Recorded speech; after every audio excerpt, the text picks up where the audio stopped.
of myself, the organization, thanks for participating with us today.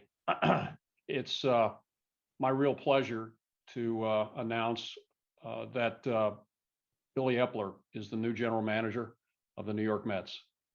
Billy has over 20 years of experience in the game, a variety of positions, including assistant general manager, tremendous and lengthy experience in the New York market. He understands the challenges that New York represents in terms of its fans, who are knowledgeable and passionate and demanding, as well as the big stage. So we're very happy that Billy is going to be with us. He's well respected in the organization, in the industry, well known within the organization, and we're extremely happy to have him. And he will have remarks here shortly. A couple of things I want to touch on before I turn it over to Billy. One is the process in which we ultimately selected Billy. This was not a linear process. This was not a matter of making inquiries, making offers on a serial basis. Billy is the only one who received an offer from Steve and the Mets. It was an exhaustive process. We talked to many people, and we're very happy that as a result, Billy is our new general manager. Secondly, I want to talk about the vetting process in connection with our search. It also was exhaustive. It was broader, deeper than any vetting process we had ever undergone. It involved not only inquiries with respect to those in the industry, those for whom he had worked, but also those with whom he had worked in an organization or outside the organization, the media, for example. So very happy that Billy is with us. It was a long process in terms of baseball calendar, but necessary, and we're very pleased with the outcome, and look forward to Billy hitting the ground running. So with that, I want to turn it over to Billy for his remarks. Good. Thank you, Sandy. First off, I'd like to thank everybody for being on the call. I know this week has probably been trying for you since the news broke Monday afternoon. And so I appreciate your patience and hanging in there with me as we work through this. So I'm tremendously excited to be here and be part of the Mets organization.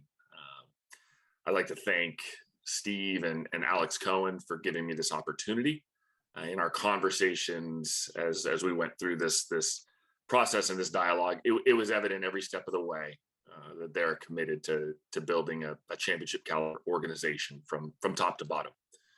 I would also like to thank Sandy for your guidance and your support during the process, and know that I'm excited to be able to work alongside you, getting a chance to position myself with someone with your resume and baseball acumen is something I look forward to. To the Met fans, man, I cannot wait to connect with you in person. So I'll take you back to my first game, seeing the Mets in 2005 at Shea Stadium. It was my first exposure in person. I felt your passion. I witnessed the electricity of the environment, and I'm sitting in the scout seats behind home plate, and I'm looking around the stadium and thinking to myself, this is what a baseball game was intended to look like. And just know that I look at the role of our baseball operations department as one to serve you, and we realize that we have a duty and an obligation to you, and we will take that seriously. As far as our vision for the Mets organization moving forward, we want to build and drive a culture that promotes an inclusive and collaborative environment that is defined by high operational standards. And I just want to reiterate that again, I'm thrilled to be here because, along with the 2009 World Series championship, this is a career highlight for me. And again, to the fans, we have a sizable list of things to do right now, from a managerial hire to coaching staff hires to free agency and trade market. We're going to kick it into high gear as soon as we actually wrap up here today. So thanks for hanging with me through this process. And again, I look forward to getting to work here with everybody throughout baseball operations. Thank you very much, Billy. And thank you, Sandy. For all those intending to ask a question, a reminder that please use your raise your hand tab at the bottom of the screen. It's once you're called upon, if you could state your name and affiliation and who your question is intended for.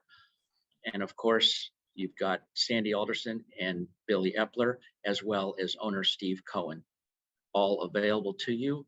We're going to begin with the first question coming from Steve Gelbs. Go ahead, Steve. Thanks a lot, Harold. Yep, Steve Gelbs here from SNY. And my first question is for Billy. First of all, congrats and welcome to the Mets. You mentioned that you've got a sizable list of things to do, pretty much right away. This is obviously a roster that over the last number of years has been expected to compete and for some reason just hasn't met those high expectations. When you look at this group, what are the areas that you feel you really do need to address this offseason? And, I guess just overall, how much of an overhaul or a change do you feel that you guys are going to need going into next season? Thanks, Steve. Appreciate the question, and good to see you again. As far as our approach for this offseason, we want to tackle the free agent market as well as the trade market. We want to look for opportunities. In my dialogue with Steve and Sandy, it's evident that we're going to have some resources behind us. So I don't think anything eliminates itself at the outset here. And I look at the roster and definitely want to address the pitching. We've had player recently signed somewhere else in Noah, and just really want to reinforce the overall depth. We also are going to entertain things in the outfield and entertain things in the infield. But after this call, or shortly after this call, and some of the other obligations I have today, with respect to the media, I'm going to connect with the senior baseball operations group, and I want to hear from them, like what they think, and what ideas they have, and hit the ground running this afternoon and start. I'm still on West Coast time, so I've got a little bit longer day, and just start connecting with agents and teams. And I haven't, even over this last year, I haven't really unplugged from from a lot of my GM colleagues. I still have talked to them, throughout the last calendar year. So I'm just looking forward to plugging in and addressing this roster. But I think you can walk away from this knowing that we're going to be aggressive, and we're going to attack the pitching, infield, and outfield. So kind of all of the above. Thanks. And Steve, I have one more for you. I remember last year, after you went through this process for the first time, you said you were somewhat surprised at how difficult it was to find some people for the front office, specifically, for the president of baseball operations. Obviously, you guys ran into some similar roadblocks this year and pivoted again towards just filling that GM role. What was your takeaway from the process this go round? Did you expect to have similar pushback, or did the difficulties catch you a bit off guard again? Well, I mean, when you say pushback, I think there are lots of reasons why people decide that they're just not available. They're comfortable where they are. Their wives and kids are at a certain age where they don't want to move. We're coming out of COVID. There's still some, people just are still a little bit uncomfortable at this point. Moving to perhaps a big city, given COVID concerns. And so, that's understandable. People have contracts, right? I mean, let's not forget that. So, contracts are, they're contracts, right? I mean, contracts for a reason. I mean, when I give somebody a contract, I expect them to honor it too. So it's not, there's a lot of reasons why it's hard to make it work at the time that is, where you're looking. What I can say is I'm really excited about working with Billy. Just to give you a little feedback, I was just came back from the MLB owner meetings, and I can tell you that just universal praise for the hiring. I mean, people coming up to me from everywhere saying that we got a real pro, well liked in the industry, well respected, and so listen, I'm excited. Listen, I put a lot of time into this, and I always say, I've got a day job, so it's a relief to get somebody that I feel really good about, and just based on our conversations, I think it's going to be, just he's going to be an easy person to work with. So I really look forward to the whole team getting going here and filling our needs. Good. Thank you, Steve. Bill Ladson, your line is open. Bill Ladson, MLB.com. Congratulations, Billy. Billy, I got to ask you, what kind of manager are you looking for? Are you looking for a guy who has analytic, thinking, or is an old school, or both? Thanks for the question, Bill, and I'm glad you asked it. Actually, I'd love to find somebody that checks every single box and is great in all areas. But it's interesting that you bring it up because over this past year, just learning and reading and kind of like rethinking some of the ways that you approach things. I wanted to be able to sit down with the senior baseball ops group, and then sit down with Steve and Sandy, and kind of all collectively talk about what kind of criteria we think might be important for the next manager of the Mets. And so that's a process that I'm going to start this afternoon. I have a little bit of my own feeling on that, but I'd rather hold back on giving exactly what that criteria is at this moment in time, because I want to have the group engage and get a sense for do you value, for example, tactical in-game management as your primary your primary criteria, your primary element? Do you value analytics, analytic in-game probabilistic thinking as your number one criteria, or do you manage ability to connect with the media and the fan base? Obviously, that's critical, and clubhouse culture. So all of these things, do you want somebody that coached in the minor league, for example? So I want to make sure I collect all of the thoughts from everybody, set forth what that criteria looks like, and then at that point, start to develop a candidate list. I have one more question. How do you change the culture in the clubhouse and on the field? The reason why I'm asking, because the last 2 years, the Mets were supposed to win and they finished under 500. How do you change that culture? I think a lot of that comes from the coaching staff and from the players themselves. When you have an environment where people feel that they can be vulnerable with each other, where they feel that they can trust one another, that there's almost like this element of psychological safety where you're not afraid to speak your mind, and that if you do speak your mind, that there's not going to be any repercussions behind that. So I think as you just kind of create that culture, that people start to feel more comfortable as they move forward. Thank you. Disha, your line is open. Hey, Billy, Disha Thosar with the New York Daily News. Just one question for you and then one for Steve. The offense featured a lot of underperforming players this past season, and just in general, it's a roster that hasn't played to its talent level. So how do you balance trusting them all to bounce back versus getting value if you traded some of them? Thanks, Disha. So, the process that we'll look at when evaluating our offense is, what are the underlying process metrics that are kind of driving their performance, and was there an element of unluckiness? Do we expect that that the numbers on the back of the baseball card are maybe not in fact the real numbers that we would expect from that player to contribute? There's an element of or I guess a framework for players that I tend to gravitate to, and I don't think this is really that unique or proprietary, because it's become kind of mainstay in baseball. But just to kind of get a little bit more granular on that, looking for players that are really good decision makers in the batter's box.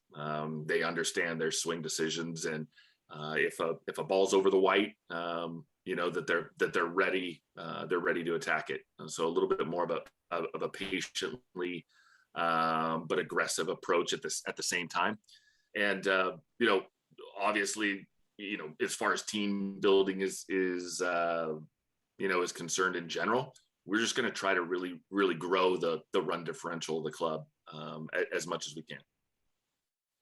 And then for Steve, both you and Sandy have stated a commitment to changing the culture of the Mets. With all due respect to Billy, in his last role, he ran an organization that brought in Mickey Callaway and saw a high-ranking employee indicted for providing opiates to players. So how do you just sort of reconcile the two? And is it something that you've talked about with Billy? Well, we've done our due diligence, and it's an organization. Billy's just one person in that organization. We vetted it, in multiple ways. We spoke to a lot of people that were around the organization at that time.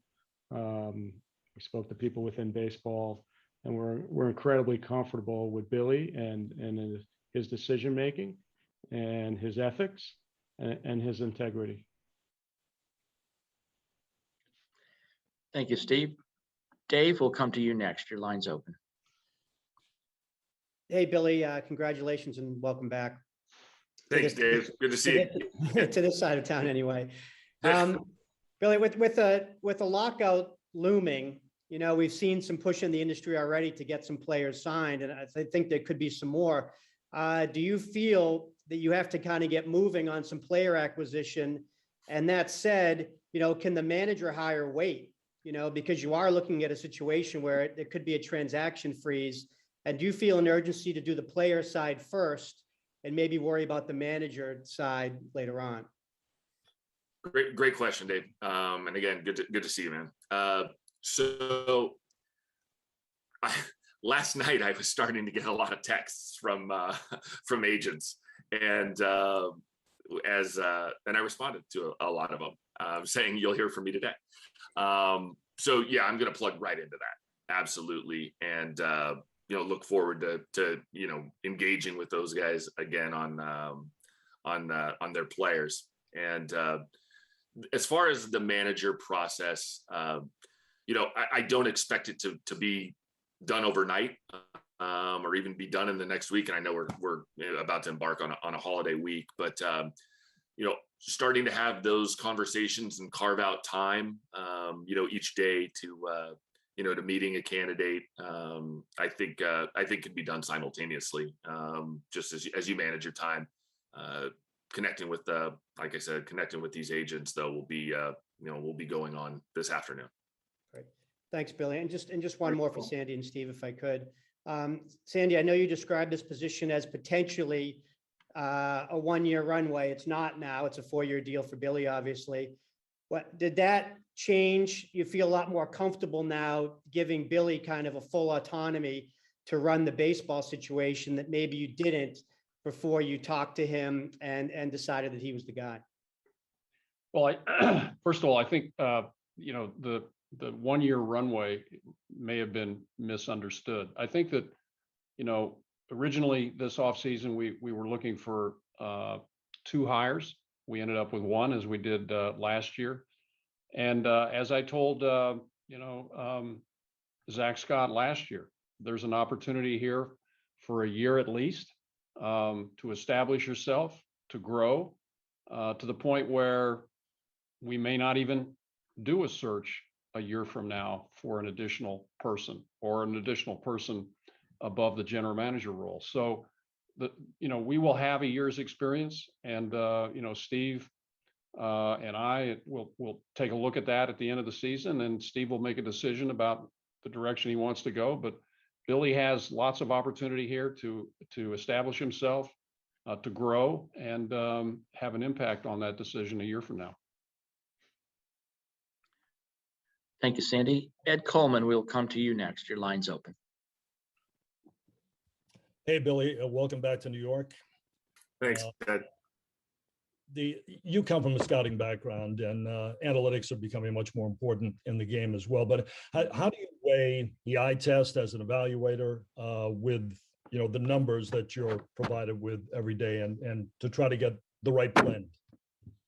Yeah, great question, Ed. And I'm glad you asked it because it comes up fairly regularly. So when we're looking at an evaluation on a player, we're going to take every angle and kind of walk 360 degrees around that player, and there's there's many actual elements of things that you can gather and glean from a player that are not picked up via the analytics platform, whether it's the radar tracking or some of the kinematic tracking that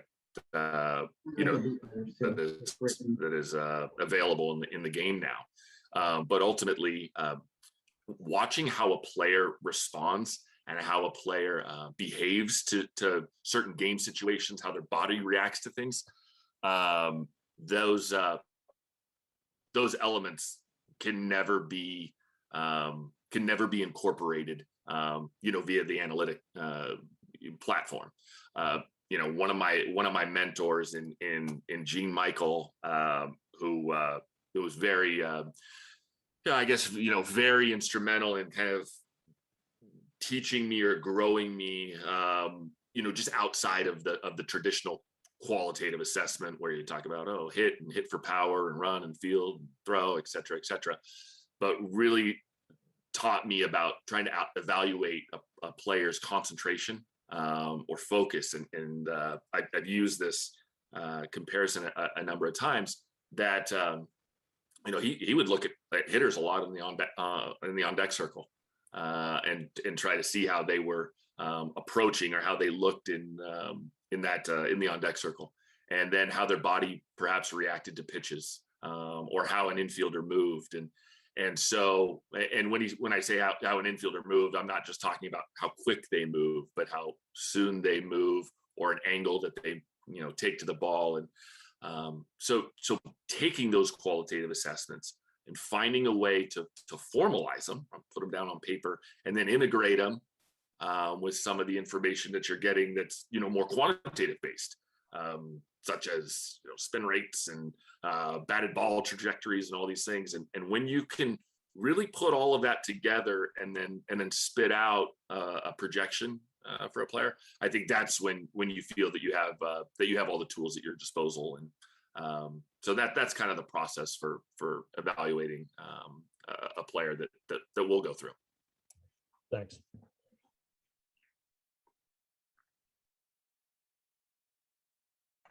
Thank you, Ed. Next up, we'll go to Justin Toscano. Justin Toscano, Bergen record. I've got one for Billy and then one for Steve. So first for Billy, congratulations. And I'm wondering, throughout the last decade, as you kind of worked your way up through baseball, what was your perception of the Mets from afar? Thanks, Justin, and good to see you again, man. So my perception of the Mets from afar was an organization that had this, rabid fan base that cared and wanted to see their club do great things. And for reasons that happen in a lot of places, your depth gets challenged. And personally, that's one of my bigger takeaways over the last 10 years in baseball, is just that importance of depth. I also, suffered similarly at times when that was tested and you didn't have places to turn to, and it's just not, frankly, it's just not easy to go execute a trade, especially when the news gets out that you might have a hole on your roster. All of a sudden, the supply and demand trade-off definitely takes effect in that. But all in all, the resources that I talked to Steve about being able to have here give me a really good feeling that we'll be able to shore up some of those depth issues and really build a comprehensive best in class scouting operation, player development operation, performance and performance science and analytics operation. So those departments will ultimately drive the long-term success of the organization. Thank you. And then for Steve, in your conversations with Billy throughout the process, what struck you most about his vision? Well, I mean, like I said in the opening comments, we're dealing with someone with a vast array of experiences. He's a pro. I mean, he knows a lot about the game. He's, worked under some, really good people. So we were just impressed by his communication skills, his knowledge of the game. I think the players in the locker room are going to just enjoy communicating with him, talking to him. And so I think he brings a lot, different skill sets to the table. And I think that's what this organization needed. Thank you, Steve. Tim Britton, your line is open. Hey, this first question is for Sandy, and then I've got one for Billy. I'm Tim Britton with The Athletic. For Sandy, you've talked abstractly about what your role would be before the team had hired a general manager. Now that Billy's in place, what do you envision as your role in baseball operations? Well, good question. Billy will be reporting to me, but just as I talked about, the opportunity for growth, I think that, we will certainly consult with one another, but I expect Billy to be driving this operation. I will be available as a resource. And as time goes on, what I would expect is that, Billy will have even more latitude than he will have immediately. But as time goes on, I would expect that latitude will expand and that, my role will diminish. So I don't expect to be heavily involved, but I will be available to Billy, and whatever input he desires, I'll provide. And as time goes on, I think his, as I said, his role will expand. Thanks. And then for Billy, when you hear Sandy talk about having, a 1-year opportunity at least to show that that they don't need to make an additional hire potentially above you. How does that make you feel about the opportunity? Well, that was conversation that we had, throughout this past week, and how that would go. And, in my conversations with Sandy, I understood that, this is not necessarily, a one-person job, but also understanding the importance of, how, I particularly, look at the world, as far as valuation of players, organizational philosophy, so on and so forth. And so, we know that if that opportunity exists, in the future, that, I will have a role in the process, with Sandy and Steve, and if that comes to pass, then I would welcome that opportunity, because I know that it'll be somebody that kind of looks at the world similar, or looks at the baseball world, I should say, similar to how I do. Dan Martin, your line is open. Hey, Billy. Coming from your stint with the Angels, what do you take from those 5 years? And obviously there wasn't a ton of success there. So what do you think you learned from that previous stint with Anaheim? Yeah. So Dan, good to see you again. Thanks for the question, man. So, upon arrival in Anaheim, there was this kind of convergence of circumstances. We had this, depleted farm system, which I think Keith Law described at the time as by far the worst he's ever seen. And there was a little bit of a move away from international talent. The club was in the penalty box in 15 and 16, meaning the penalty box, would mean, they couldn't sign any higher value international free agents. Their spending was capped on the amount of a bonus they could give to one particular player. And then there was some sizable contracts, parked on the major league roster. So, the lack of depth, I guess, made us dip into free agency to fill multiple holes on the roster. And when you're thin on that depth, any injuries you sustain, I should say, really make you fall through the ice. And we were having some successes early in 17 and 18, and then we'd be slammed with 2 season-ending injuries on the pitching staff. And quite frankly, we couldn't recover. That's why I alluded even earlier to the depth. That's a major takeaway. And then on the free agent front, we pursued, mainly shorter term and lower AAV deals because we had multiple holes that needed to be filled. And we did that, in an effort to not really double down on some of the contracts that maybe were on their later years or the downslope years. But those free agent deals, they didn't work out, or a number of those deals didn't work out.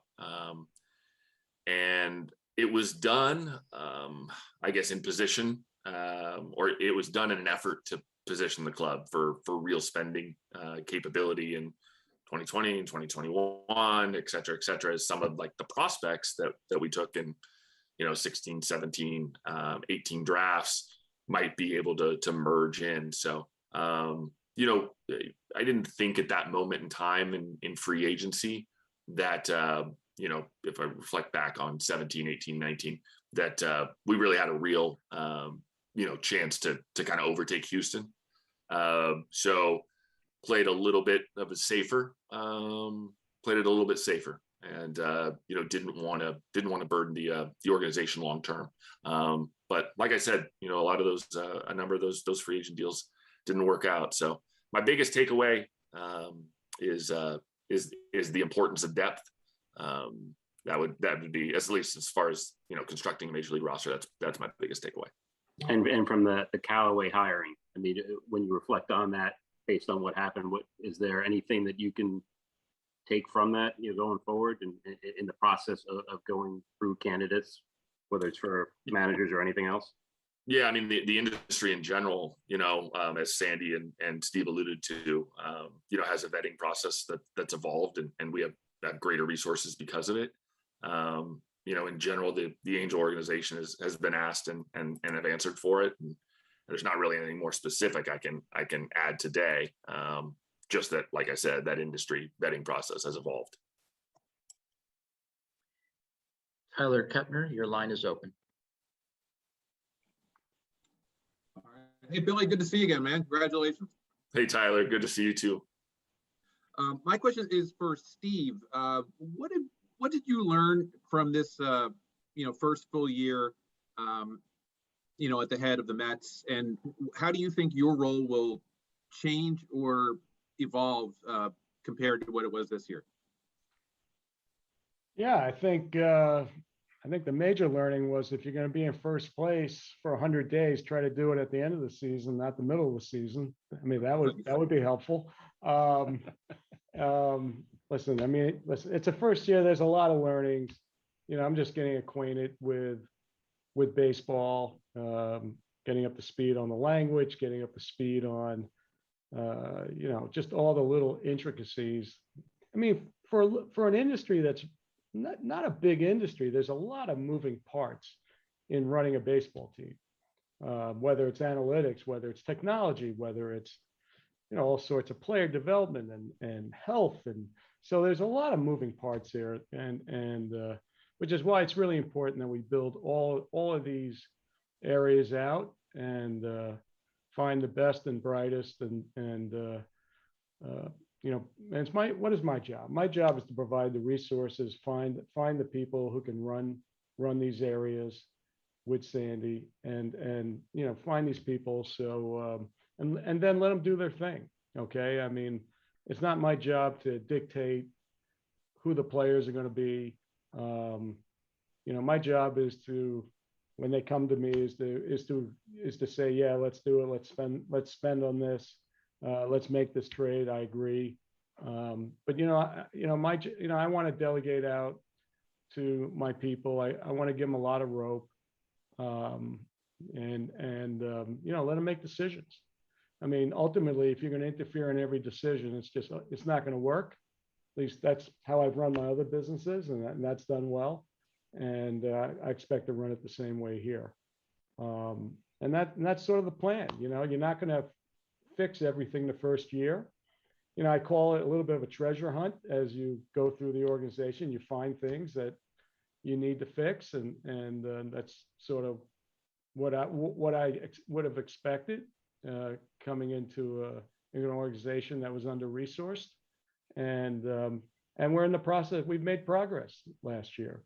There are areas that I would say we've made significant hires and devoted resources to, and there's probably other areas we can do more of this year, and that's the goal. The goal is to, like I said at the beginning, to build an organization top down, a top-notch organization that can sustain winning year in, year out. How do you plan to use Twitter going forward? And was that sort of overemphasized or misunderstood at some times? What do you mean misunderstood? Well, what is the influence of your whatever messages you put out there? Were people emphasizing that too much? I don't know.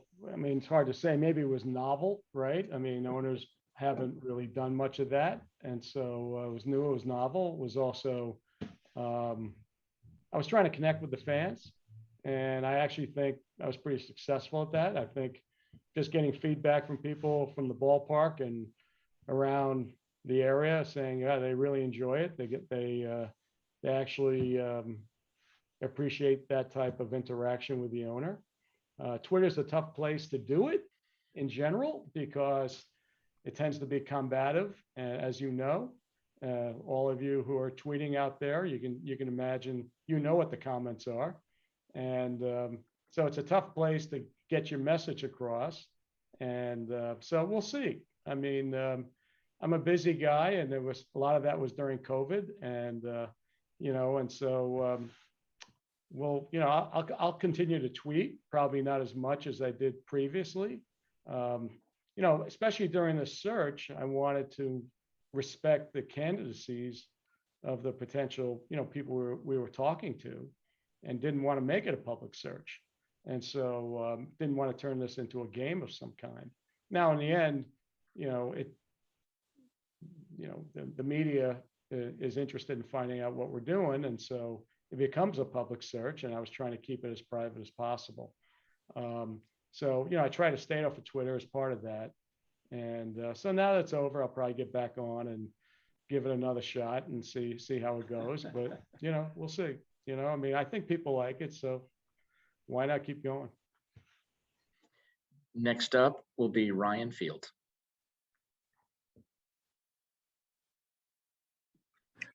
Ryan Field, ABC7 here in New York. Steve, this question is for you. You talk about lessons learned when you think about your first go round into free agency. Were there any takeaways that maybe have caused you to change your approach this time around? And what would make this a successful offseason in your eyes? Well, I mean, listen, I'm going to listen to our people and their recommendations.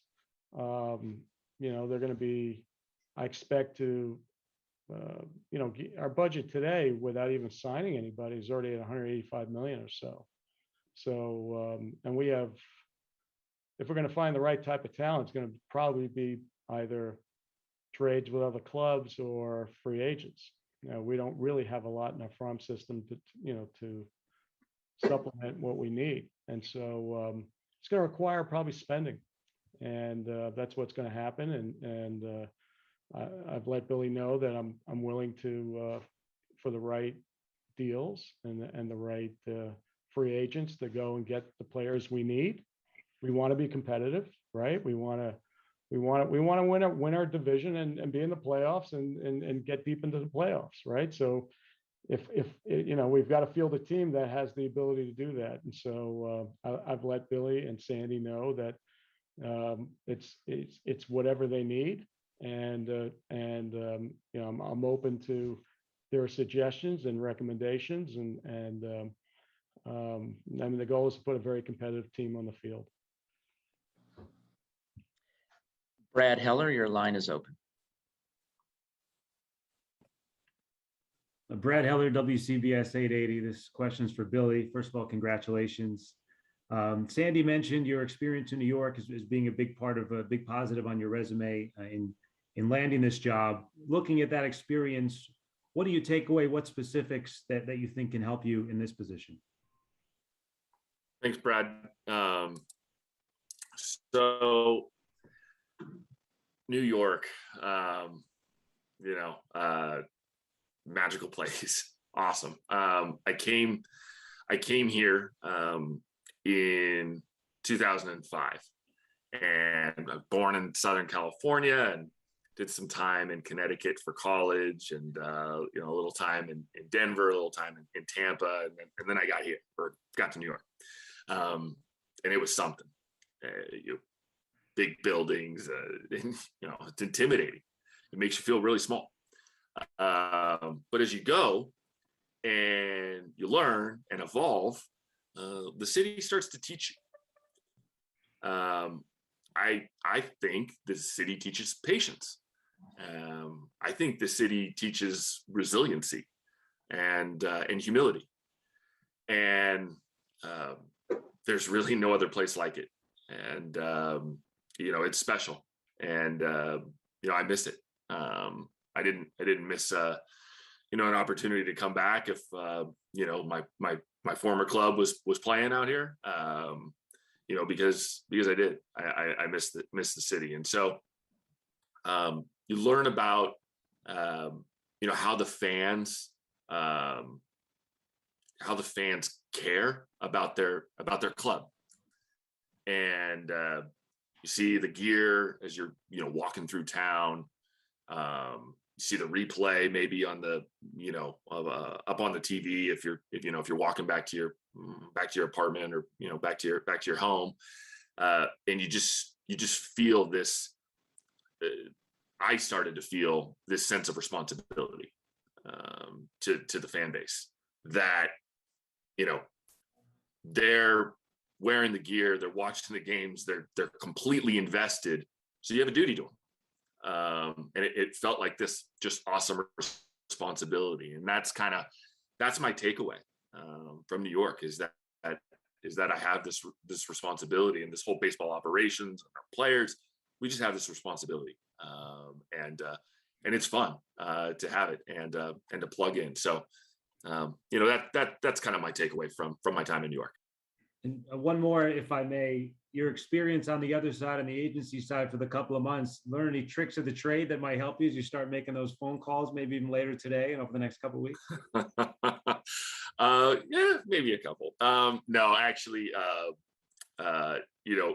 when I made the decision to join that group, it was a unique opportunity to walk into this major, humongous talent agency with a massive platform and loads of resources and tools. And it was, we were going to be allowed to really innovate and push in the player development and care space. And those are things that, those are things that I really enjoy doing, and they're building this comprehensive platform to really serve their athletes, and frankly, a lot of what they were asking me to do was fairly similar to being a general manager, maybe more so to being like a scouting director as well as a player development director. But in my time there, you do learn, you do learn things, and it was a good experience, absolutely. And I thank those guys for giving me that opportunity, and they're going to do something special.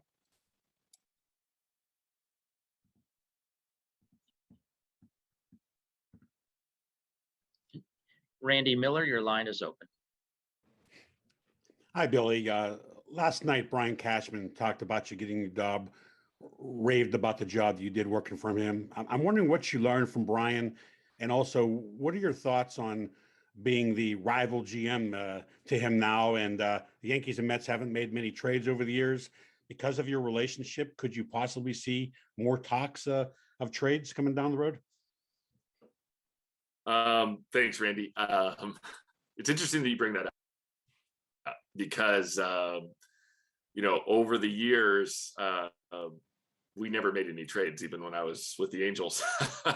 And I think it's because we maybe have some similar methodologies for valuing players, which wouldn't be a shocker.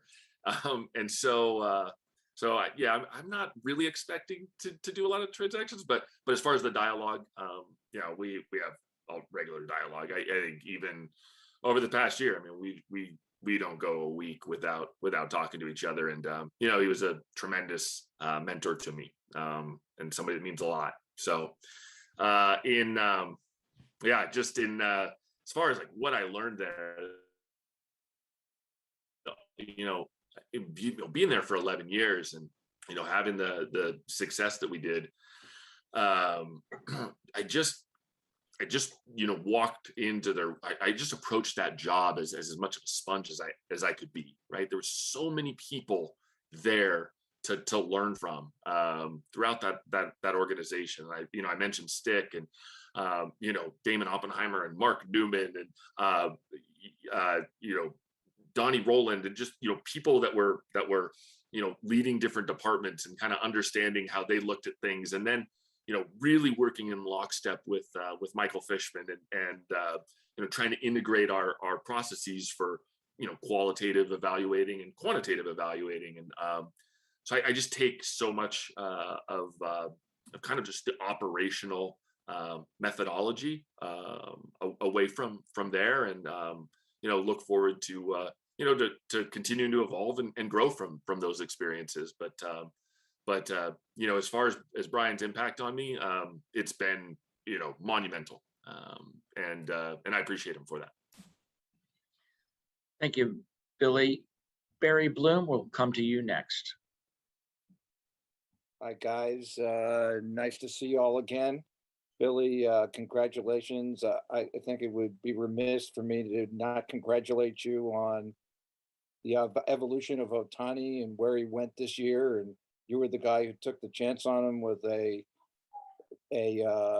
grade 1 tear in his elbow back then, and he really came to fruition with everything last night. So congratulations on that too. As far as the questions go, going back to the labor situation, with all the things that you want to do, in the off season, if you wind up having a work stoppage in a week or so, how does that affect all of it? And maybe from Steve's point of view, you just came from an owners meeting. Where are the owners on this right now with 11 days to go towards the deadline? Well, I leave the negotiating to the commissioner and his and the people doing the negotiating up there, and obviously, doing what they need to do, and we'll see what happens. I let them handle that. And I'll piggyback, Barry, and circle back with with the answer to your question as far as how we would approach the the winter time. And again, thanks for the congratulations, but they really go to they go to Shohei. So remarkable year, and I'm proud of him and happy for him. But as far as the offseason is concerned in general, I mean, most of the time in a traditional off season, which hopefully starts November 1, because you're playing so deep, you're gonna start and engage in free agency, absent in any coaching staff decisions that you have to make, and you engage in that free agency, and then you engage in the trade market, and you even start dialogue with other teams even in October, even if you're still playing, to get a sense of what maybe clubs want to do during the wintertime. And you evolve through the marketplace, and you have your initial conversations, and you get a sense of the expectations of some of the players and the comfort level with some of the players as far as playing in your market, or in a lot of cases these guys are going to be moving around, and so you want to see if there's a family dynamic or what have you that maybe would dissuade them from moving. And then as you kind of gain all that information and evolve through the off season, you then start getting into a time before spring training where you can really dive into processes, player development processes, because now you're on the verge of collecting everybody back for spring training, and you want to see, do we want to rethink how we do things, and do we want to implement a new processes? So if we're faced with a period where a period where we have to kind of move that order of operations around, that's a really long-winded way of saying there's plenty to do, and coming in day one into an organization, I have to do a lot of listening, and a lot of listening to learn, and so that's what I would spend all of my time doing. Very good. I believe we have time for one more. Pat Ragazzo, your line is open. Pat Ragazzo of Sports Illustrated. Welcome back to New York, Billy, and congratulations. You mentioned during your last stint with the Angels where, a lack of depth kind of caused you to try and fill holes in free agency. And, Steve and Sandy mentioned, the lack of depth in the farm system right now. So how do you avoid, kind of making those same mistakes and going down that path again this time around when there are clearly holes to fill, while also trying to build up the farm system? Yeah, great question.